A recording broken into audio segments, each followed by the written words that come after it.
Un saludo muy afectuoso para todos los que están viendo el programa Preguntas y Respuestas de nuestro canal y procedemos ya a responder las que tenemos para el día de hoy. En primer lugar, escribe una Pablo Juárez y dice así: ¿qué pasa con los niños que mueren a temprana edad, que no alcanzan a ejercer la fe? ¿O a qué edad natural se empieza con la condición pecaminosa que enseña la Biblia?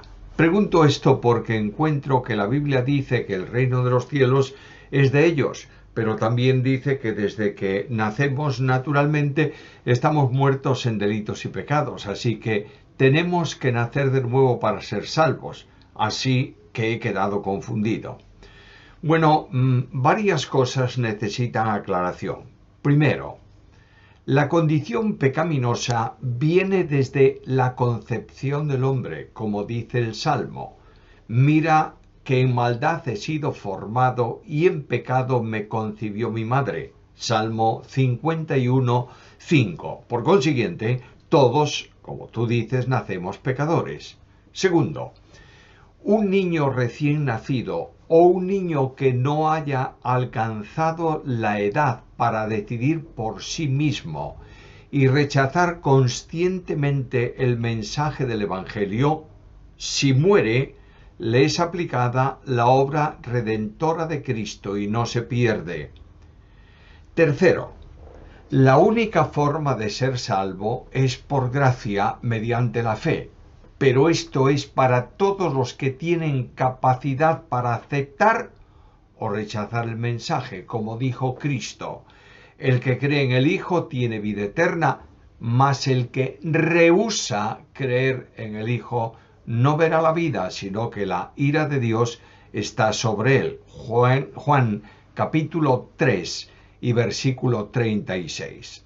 En la cruz, Cristo murió potencialmente por todos para hacer salvable a cualquier pecador. Pero esta obra es eficaz solo para quienes creen o para los que les es imposible rechazarla por condición propia, humanamente hablando. Gustavo Arguedas: estoy en mi último año de estudios teológicos y me gustaría saber en dónde se podría tener una buena preparación para los idiomas originales de la Biblia. Ya he contestado a esto en varias ocasiones. Cualquier idioma, especialmente los idiomas bíblicos, requieren un buen profesor, que no necesariamente tiene que ser cristiano, aunque siempre es preferible. De manera que debes buscar un lugar cerca de donde estás, sea una facultad de lenguas clásicas, sea un centro de estudio del idioma griego, etc., con profesores capaces donde puedan enseñarte el idioma. La teología la estudias tú en otro lugar y de otra manera.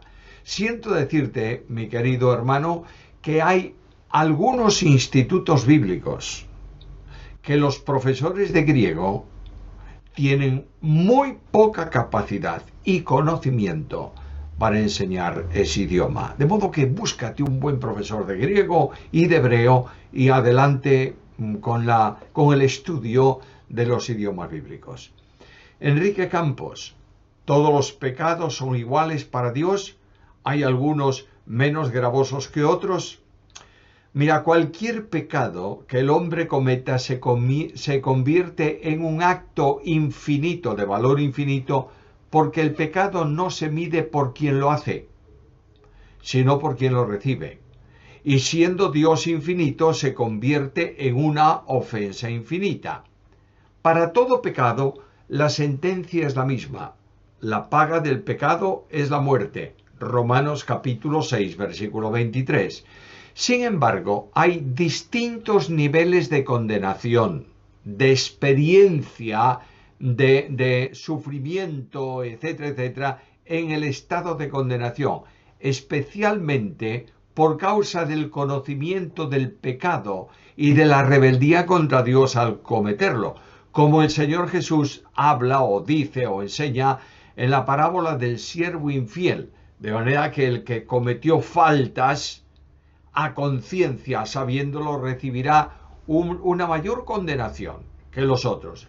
Todos van a la condenación, pero el grado de experiencia en esa situación es sin duda también diferente. Siglo XVI. ¿Qué seminario me recomienda para estudiar teología en línea? ¿O cómo me puedo comunicar con usted para que me diga? Respondo a la segunda pregunta. La única forma de comunicarse conmigo necesariamente es como lo estás haciendo ahora mismo, porque imagínate tú, si yo tuviese que ocuparme de responder a todos los que quieren dialogar conmigo, es para mí una honra, es una bendición, lo agradezco tremendamente, pero el día tiene 24 horas entre las que hay que descansar, hay que dormir y hay que comer. Por tanto, es muy difícil que puedas contactar conmigo para esto, pero sé que hay centros bíblicos de estudio online en todo el mundo, pero solo conozco directamente uno que es escriturasonline.net. Ahí puedes tener toda la información de los estudios a todos los niveles para conocer qué es lo que hay de enseñanza desde la más básica hasta la teología superior. Noel Mora Nerri. Génesis 6 habla de ángeles mezclados con humano. Me gustaría una explicación, ya que hay personas que dicen que no y lo atribuyen a descendientes buenos del sustituto de Abel. En lo particular, yo creo la postura de la mezcla de ángel con humano. Estimado Noel, el pasaje tiene varias interpretaciones. Yo he respondido a esto varias veces en el canal y no hay una interpretación que sea definitiva. De modo que algunos se inclinan por la línea de Set, otros pensamos que se trató de ángeles que se materializaron y cometieron ese pecado por cuya acción están encadenados en espera del juicio final de los ángeles. Ángela Silva. El propósito de Dios es que todos fuesen salvos, es decir, no solo los israelitas, sino los extranjeros, como Éxodo 12, 48, 29 y 50. En ningún lugar de la Biblia, Ángela, se enseña y por tanto no se puede afirmar que Dios pensara en salvar solo a los israelitas. A modo de ejemplo, Job no era israelita, Noé tampoco era israelita. La salvación es para los pecadores en general y todos somos pecadores. No hagamos distinciones entre pueblos de la tierra, porque todos son hombres. Ángela Silva, de nuevo, Romanos 5:13, desde Adán, es decir, desde la caída reina la muerte, aunque no hubiera ley. ¿Qué tiene que ver la ley con la muerte? La ley fue dada para demostrar la existencia del pecado, pero la muerte es la consecuencia del pecado desde Adán en adelante. Por tanto, la muerte espiritual primero y la muerte física segunda obedece a la cuestión del pecado. Nada tiene que ver la ley con este asunto más que denunciar el pecado y, digamos así, justificar que Dios ejecute la sentencia que Él ha determinado contra el pecado. Antonio Fernández Heredia, ¿me puede dar una explicación breve sobre el capítulo 12 de Daniel? Me pides algo muy difícil, de dar una explicación breve sobre un capítulo de la Biblia. Bueno, voy a procurar darte una mini síntesis de ese capítulo. El capítulo 11 de Daniel termina con la revelación del anticristo.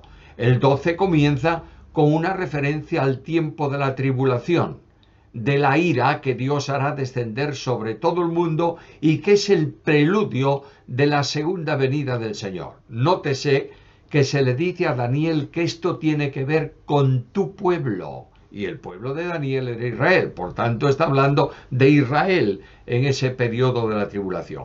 Menciona también la resurrección de los muertos, que hay discrepancia interpretativa, puede ser una resurrección parcial o referirse a la resurrección final que tendrá lugar al final de todos los tiempos. Desde los versículos 4 al versículo 13 habla de la liberación final de Israel. La profecía se sella porque no es para el tiempo de Daniel, ni siquiera para los tiempos de Cristo, sino para el futuro de esa nación. Debe considerarse como lo que ocurra después de la tribulación, ya que ahí se menciona un tiempo de 1290 días, que es un poco más largo que los 3 años y medio que va a durar la segunda parte de la tribulación, y que puede ser el tiempo medido desde la mitad de la tribulación hasta el establecimiento del milenio, que va precedido por un tiempo para los juicios de Israel y de las naciones. Esa es la síntesis de ese capítulo 12 de la profecía de Daniel. Antonio Fernández Heredia, en el Evangelio de Juan 14:2, habla de que en la casa de mi Padre hay muchas moradas. ¿Debe tomarse literalmente ese versículo junto a su contexto? ¿Es verdad que tendremos moradas? ¿Cómo explicar la hermenéutica de ese texto y parte del contexto? ¿Qué impide que tomemos el texto literalmente? En el versículo, Jesús habla de lo que va a preparar para los creyentes. Afirma que hay moradas en la casa del Padre. No prepara moradas para los creyentes, sino un lugar. En la casa del Padre hay moradas, y se refiere a los lugares en donde hay seres a quienes Dios dotó de esa morada, como a los ángeles en el segundo cielo o el cielo estelar. Y ahora Cristo habla de un lugar que prepara para los suyos, que en el Apocalipsis se llama la ciudad santa, la Jerusalén de arriba, etcétera, etcétera. Y luego, finalmente, el lugar está en cielos nuevos y tierra nueva. El contexto inmediato de ese capítulo es muy sencillo. Versículos 1 al 4, aliento para los desalentados y diálogo con los que no comprendían lo que Cristo estaba enseñando. Versículos 5 y 6. Luego, afirmación de la deidad de Cristo, yo y el Padre somos uno. Versículos 10 y 11. A continuación, la promesa de poder y de respuesta a la oración, versículos 12 al 14, y sigue luego con la promesa del Espíritu Santo. No hay ningún problema con enlazar la enseñanza de todo el pasaje en forma literal y entender que para nosotros Dios prepara una ciudad cuya ciudad esperaba ya Abraham en su tiempo. Antonio Fernández Heredia, si Dios es espíritu y dice que está sentado juntamente al lado del Hijo en un trono, ¿debe interpretarse como un antropomorfismo? La segunda persona divina, al igual que la primera y la tercera, son espíritu porque son Dios. En la segunda subsisten dos naturalezas, la divina, espíritu, la humana, hombre. Este hombre es el que se dice que está sentado a la diestra de Dios. No es ningún antropomorfismo, sino la humanidad real asumida por el Verbo encarnado. Ahora, si está sentado en el trono a la derecha del Padre, está hablando de una forma antropomórfica en relación con un lugar en donde Dios se manifiesta. Por tanto, hay un cierto antropomorfismo al señalar a Dios en el trono, y hay también una realidad genuina que corresponde a la segunda persona de la deidad en su naturaleza humana. Josías Ortiz. ¿Por qué Dios creó a Satanás si sabía de antemano que se iba a rebelar contra él, tentar a la mujer y provocar la caída de la raza humana? Voy a contestarte con preguntas. ¿Por qué Dios determinó salvar al pecador antes de crear el universo? ¿Por qué motivo destruyó todo ser viviente en el diluvio? ¿Por qué permitió la cruz de Cristo? La única respuesta es esta: porque Dios es soberano y nunca encontraremos respuesta personal al infinito pensamiento de Dios. Pero sabemos que es bueno, misericordioso, justo, santo, amor, perfecto, etcétera, etcétera. Por tanto, Dios actúa conforme a su soberana voluntad, siempre de forma correcta. Angélica, hace unos días murieron 2 niños, uno de 11 años se suicidó, algo muy triste. Su madre no es cristiana y está en una depresión profunda. Otro murió en un incendio. Las personas dicen que esa era la voluntad de Dios. ¿Podemos atribuir cualquier evento a la voluntad de Dios? Amiga Angélica, hay permisión, pero no determinismo en las acciones de Dios. Ocurren cosas que no entendemos. Hay circunstancias que generan una pregunta, ¿por qué? Como estos ejemplos que tú pones. Pero la voluntad de Dios no es que el hombre sufra, que los niños mueran, que las guerras se produzcan. Todo esto es el resultado del pecado del hombre. Y Dios permite esas cosas porque son la consecuencia propia y natural de lo que el hombre es y de lo que el hombre hace. William Oswaldo Pérez Pérez, ¿por qué Lucas 2, 10, 11 habla de un Salvador en vez de el Salvador? Mi querido William, en el griego ático y en la koiné, el griego del Nuevo Testamento, solo hay artículo definitivo, definido o determinado, pero no hay artículo indeterminado. Cuando aparece una palabra precedida del artículo se traduce, y en este caso, si tuviera el artículo determinado, sería el Salvador. Pero cuando no va precedida de artículo, no tiene artículo, se traduce como un nombre sin artículo, Salvador, o con el artículo indeterminado un, según sea masculino, o una, si es femenino. En el texto griego donde está ese versículo no hay artículo, sino que se lee directamente, te lo traduzco palabra a palabra, que os fue dado hoy Salvador, que es Cristo Señor en la ciudad de David. En castellano, traducir os ha dado Salvador resulta incorrecto idiomáticamente, por tanto, al no tener el artículo determinado se le coloca un artículo indeterminado, por eso se dice un Salvador. Sari Mercedes Zaragoza Fernández, en el discipulado básico que estamos estudiando en estos días, habla sobre que el Espíritu Santo es soberano con respecto al tiempo y a la forma en que actúa en el reino de los hombres. Primera a Corintios 12:11. Él tiene diferentes maneras de obrar sanidad en las personas. Unos reciben sanidad instantáneamente, otros en cambio en forma gradual. ¿Es esto así? ¿Puede aclararme un poco este tema? ¿Cuál es su opinión sobre esto? Pregunto, ¿cuál es el tema del capítulo 12 de 1 Corintios?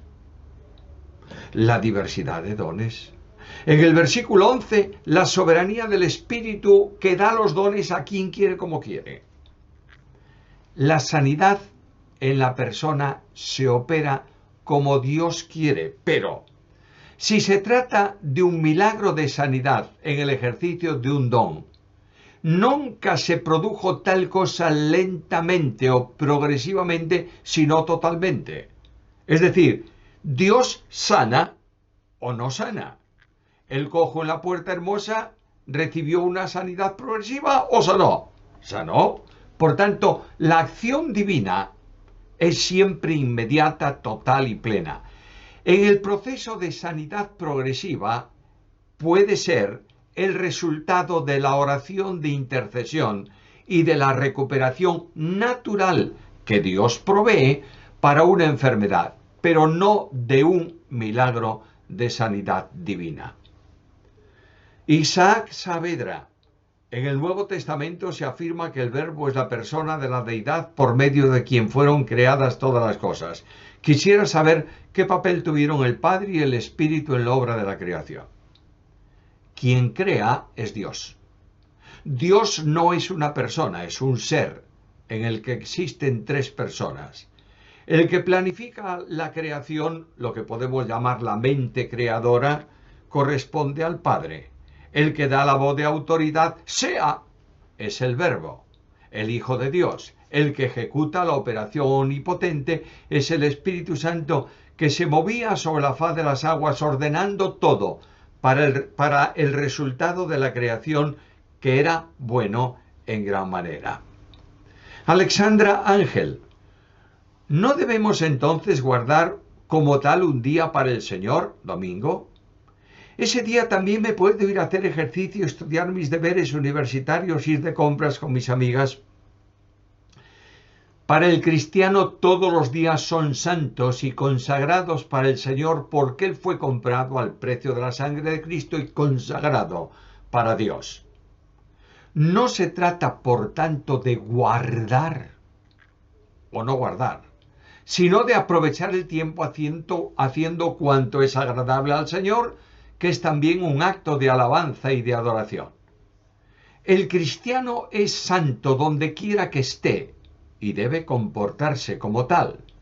De esa manera, puesto que Dios ha dado todo el tiempo al hombre como un regalo, un don suyo, le da también la capacidad espiritual para que lo use conforme a su voluntad. Por consiguiente, ¿es malo estudiar en la universidad?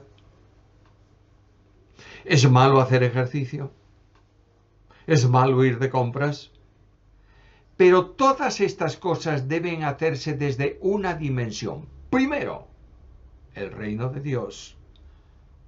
Reunirse con los creyentes. Practicar lo que la Biblia establece como culto racional. Eso primariamente. Después de dedicar ese tiempo íntegramente a adorar y alabar a Dios, el creyente puede administrar el resto del tiempo del domingo, lunes, martes, miércoles, jueves, viernes y sábado como el Espíritu Santo le dé a entender. Josías Ortiz, última pregunta de este programa: ¿cómo podemos estar seguros de lo que creemos? Si bien creemos que la Biblia es la palabra de Dios inspirada, suficiente, inerrante, existen muchas interpretaciones de lo que la Biblia dice. ¿Cómo podemos saber cuál es la interpretación correcta entre tanta cantidad de diferentes interpretaciones? Lo que se interpreta no es doctrina fundamental, que no tiene interpretación, sino doctrina general. Hay distintas interpretaciones y a medida que estudiamos más la Biblia, el Espíritu nos guía a toda verdad, haciéndonos entender la Escritura como corresponde. Esto significa que en ocasiones cambiaremos de forma de pensar en cosas generales, no fundamentales, pero lo que es fundamental, las 9 doctrinas fundamentales que son necesario creer, porque de ella depende la subsistencia de la fe de todo creyente, no son discutibles, no son opinables. El resto, tengamos tolerancia y estudiemos nosotros la Biblia bajo la dirección del Espíritu para que Él nos conduzca a toda verdad. Que el Señor os ayude, os bendiga y nos vemos, si el Señor no viene antes, en nuestro próximo programa de preguntas y respuestas.